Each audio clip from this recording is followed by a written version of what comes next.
কি বিয়া করলি বাবা মদন, 14 গোষ্ঠী খাওয়াইলি সদন।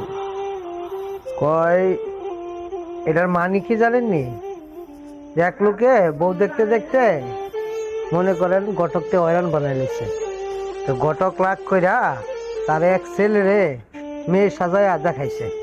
দেখানোর পরে তার তো পছন্দ হয়েছে, হওয়ার পরে এটা বিয়া করছে। বিয়া করার পরে যখন বাসর রাত করতে গেছে না, তখন তাও ছেলে সেও ছেলে, এক ছেলেরে দিছে কাম করিয়া। দেওয়ার পরে পরের দিন সকালে উঠে কেমনে করবো যে বউ আমারে কাম করে দিছে, মানে খুব দ্রুত বিষয় টিসা লইয়া 1 সপ্তাহের ভিতরে মনে করেন প্রবাসে আইসা বসছে। আইসা আর বাড়িতে খবর টবর নেয় না।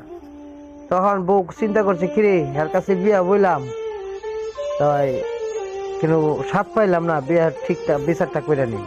গিয়া কইতাছে আম্মা, তাই ওই রুজিনারে দেন না, আমার লগে থাকতো।